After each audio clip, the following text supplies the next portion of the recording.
The Road to Financial Freedom via Property. I'm Adam. I've been investing in property for over a decade now. I've also run a number of companies in the real estate market in the UK, everything from sourcing to lettings, and now I have a company called Propel, which is a software for landlords to help track, manage and grow their property portfolios. So today I wanted to talk you through how to build financial freedom via property. Now, I think the very start of this journey is going to be an answer where people don't like it, because the truth is, to invest into property and buy property, you need the funds, right? So there's a couple of routes. If you want to own them yourself, then you will have to save up the money to be able to invest and purchase properties, or you can partner with someone else, where someone else maybe has the cash but not the time, and then you can find the deals, manage the properties, manage the investments on behalf of you both as a group, and then split the profits and the ownership over those properties. But if you're in the camp where you want to own everything yourself, the truth is you do need cash and funds to be able to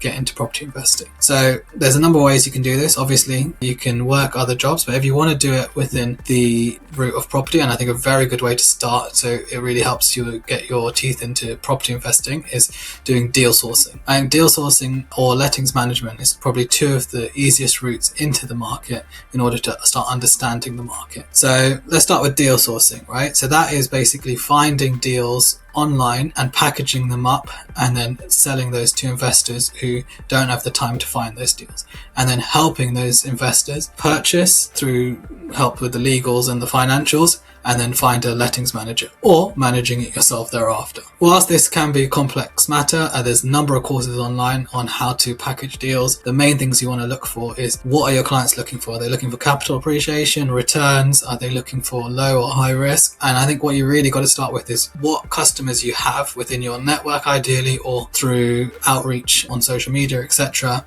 what your initial clients are looking for, and then try and find deals that meet those needs. I think what a lot of deal sources often get stuck in is they find a deal and they try and shove it down the throat of their customers. Now, it might be a good deal, but not meeting the needs of your customers, right? So therefore, they're not interested. What you really got to do is understand what your customer is looking for and find the deals that would meet those needs. And what I did when I was doing deal packaging was really focusing on sitting down with that customer, understanding their long-term goals with property investing. For example, do they have a busy job and they're looking to very quickly replace their income in order to be able to quit their job? Or are they looking at a much longer term path, like a 20-year plus path of retirement, where they're looking to invest their spare cash into property, so at the point of retirement they have a portfolio which can then generate them an income when they do eventually give up their day job. So you really want to understand the long-term vision of your customer first. Once you understand that, then you want to start finding deals that meet those requirements. So for example, if someone's looking for long-term capital appreciation, you don't want to be buying in a place where you don't see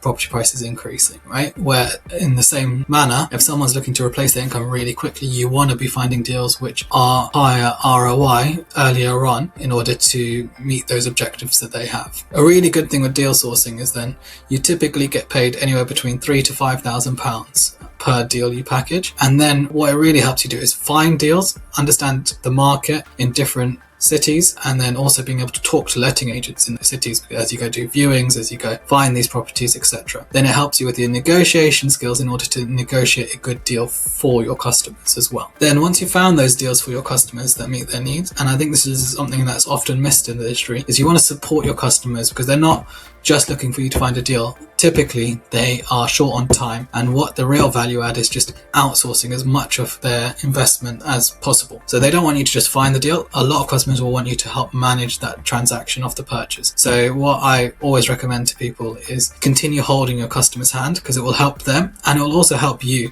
learn more about the industry and the transaction process. So what you really want to do is then start finding a solicitor. Eventually you'll find some good solicitors that you can work with more regularly, finding a mortgage broker. Eventually, again, you'll develop a relationship with them, and then understanding how the mortgages work, understanding how the legals work, and making sure that transaction goes through on behalf of your customer. Typically, as a deal sourcer, you'll charge a small upfront fee, which is non-refundable, £500 to £1,000, and then you'll collect the remainder of your fee on completion of that property. What's really good with deal sourcing, and actually how I started my lettings company initially, is because you're finding all these deals for your landlords, you can then offer to manage those properties on their behalf. behalf as well. So you can then not only charge them an initial fee, but also thereafter charge them a management fee to find tenants and manage their properties for them, which then allows you to build a more sustainable reoccurring income through property investing, and then also allows you to stay in touch and build a relationship with those customers, because now you are managing their properties. They might have other properties which you could then manage, and then once you start becoming their go-to property advisor, you can start building their book with them and building their portfolio with them and managing their portfolio for them. This is actually the strategy I went down in order to start building cash reserves to then be able to invest in property. Then typically once you have done a couple of these type of deals, there's other routes to also earning money within property prior to purchasing a property if you haven't built the funds up yet to do that. So another route of how you can earn money from property without actually purchasing and owning the property includes rent to rent. So what you can do is agree to rent a property from a landlord. So you can typically look online. If you see landlords advertising on open rent, that's a good indicator that they're renting that is out themselves, and then you can contact them and offer to rent their property for them, maybe slightly higher what they're advertising it at, but then you give them the guarantee of a long-term tenancy with no voids, no maintenance costs, as you'll be covering all of those. And what you really want to look at in these deals is how you can use their property to generate additional revenue in order to make the cut from the additional revenue after you've paid them and the bills that you have cash left over. So typically that means splitting the property up into a HMO or using it as a holiday let, where you can then add value to the end customer or tenants, charging nightly rates or charging per room, and then cover the bills and then pay the rent and still have some money left over.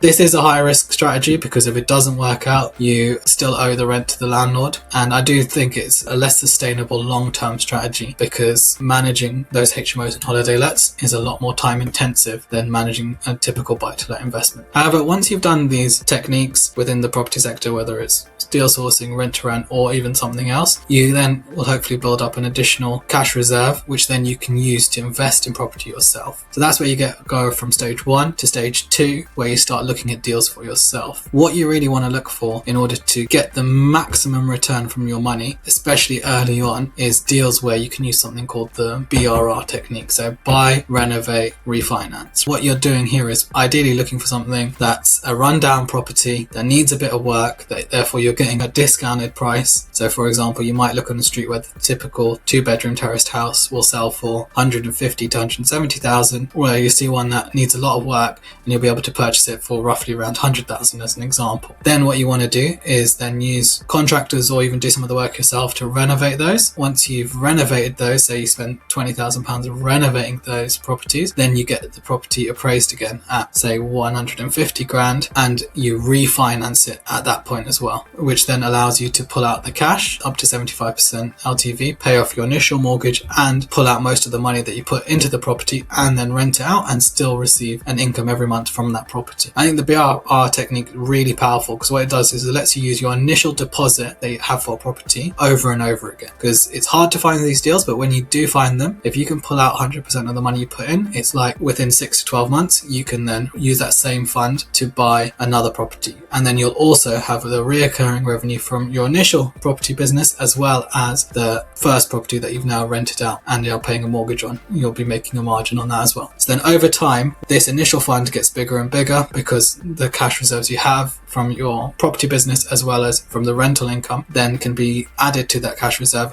in order to buy the next deal and the next deal. So that's when you move from stage 2 to stage 3. And stage 3 is then continuously investing in more BRR deals, but also probably moving a little bit away from that as they are quite time intensive and they are a bit more rare and harder to find, to just buying straight investment deals. And that's when you get to a point where you become a portfolio landlord and you start building your wealth through the asset capital appreciation as well as the rental income that you're getting from your portfolio. And that's the way you get to financial freedom through property.